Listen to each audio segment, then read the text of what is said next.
Selanjutnya kita masuk ke pembelajaran keempat.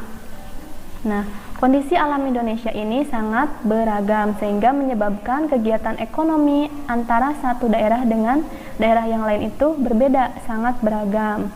Di sini ada beberapa gambar tentang kegiatan ekonomi yang dilakukan oleh masyarakat.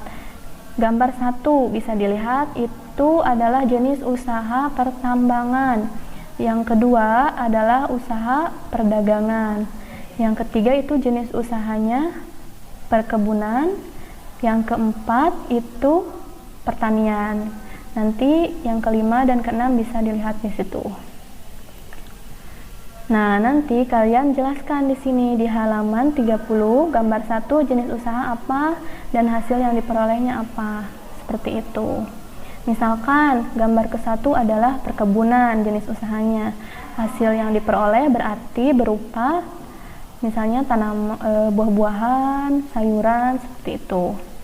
Ini silakan dibaca kawasan wisata Candi Borobudur. Lalu diisi di halaman 31 berupa pertanyaan.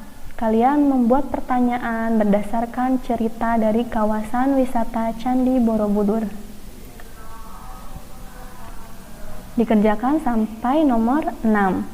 Lalu di halaman 32 ini Ibu akan membahas tentang jenis-jenis usaha. Nah, kegiatan ekonomi di masyarakat ini sangat beragam, dikelompokkan menjadi beberapa bidang usaha. Di antaranya yang pertama, usaha di bidang pertanian atau agraris.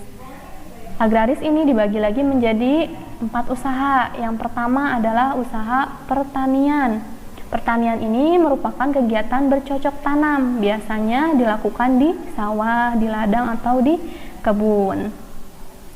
Yang kedua, usaha perkebunan, biasanya dilakukan oleh masyarakat atau pemerintah. Biasanya masyarakat yang memiliki perkebunan, dia memiliki lahan sendiri, milik pribadi, ya. Jenis tanaman yang diusahakan dalam bidang perkebunan, contohnya karet, kelapa sawit, tebu, dan tembakau. Yang ketiga, usaha peternakan. Ini merupakan usaha membudidayakan hewan ternak. Nah, hewannya misalnya peternakan sapi, kuda, kambing, dan yang lainnya. Yang terakhir yaitu usaha perikanan.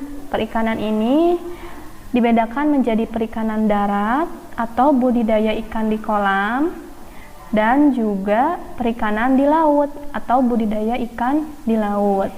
Jenis ikan yang dihasilkan di perikanan darat misalnya ikan mas, ikan nila, ikan lele. Sedangkan jenis ikan yang dibudidayakan di laut contohnya yaitu ikan tongkol, ikan kakap, ikan tuna, dan yang lainnya. Nah, itu usaha di bidang pertanian atau agraris. Yang kedua, ada bidang usaha di perindustrian. Industri ini merupakan kegiatan mengolah bahan mentah menjadi barang jadi. Nah, industri ini terbagi menjadi 2 kelompok.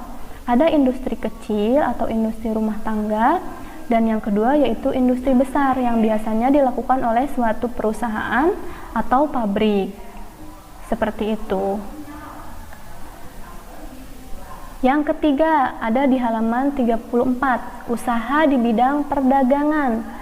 Nah, seperti apa usahanya? Bisa dilihat di situ.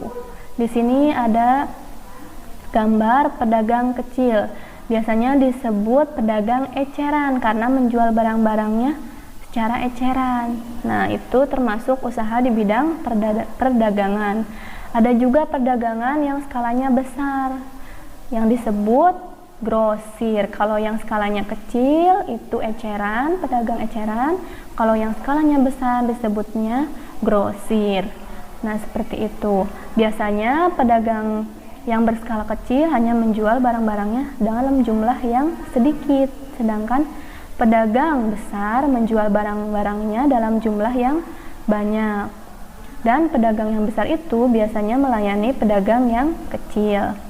Yang keempat, usaha di bidang jasa. Misalnya usaha di bidang jasa itu jasa rental mobil, seperti itu. Usaha di bidang jasa umumnya memberikan sesuatu yang diperlukan orang lain. Nah, rental mobil berarti kita datang ke tempat rental mobil untuk meminta jasanya.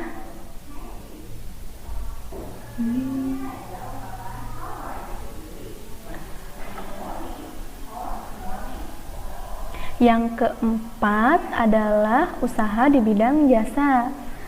Contohnya, perusahaan meminjamkan mobil untuk waktu tertentu. Nah, perusahaan akan mendapatkan imbalan dari uang sewa mobil itu. Nah, usaha rental mobil ini termasuk usaha dalam bidang jasa. Selain itu, ada juga contoh yang lain. Guru memberikan jasa mengajar kepada murid-muridnya. Seorang dokter memberikan jasa apa? Melayani pasiennya yang sakit. Seperti itu. Yang kelima, usaha di bidang pertambangan. Usaha bidang pertambangan ini merupakan usaha yang berkaitan dengan pengelolaan sumber daya tambang. Contohnya, penambangan minyak bumi, gas alam, batu bara, dan galian mineral. Yang keenam, usaha di bidang pariwisata. Karena Indonesia memiliki alam yang sangat indah dan sangat luas, maka alam yang indah ini bisa dimanfaatkan sebagai daerah atau tempat wisata. Usaha dalam bidang pariwisata misalnya penginapan seperti hotel, villa, terus ada juga pemandu wisata, tour guide seperti itu, atau usaha menjual barang souvenir di tempat wisata atau cenderamata seperti oleh-oleh seperti itu. Lalu selanjutnya bisa dilihat halaman 36, ada soal jawablah pertanyaan berikut ini. Nah, nanti itu diisi sesuai dengan cerita yang tadi. Seperti itu. Lalu di halaman 36 silakan diisi sampai halaman 37. Nah, tugas-tugas ini silahkan dikerjakan di rumah masing-masing. Tetap semangat meskipun belajar di rumah ya.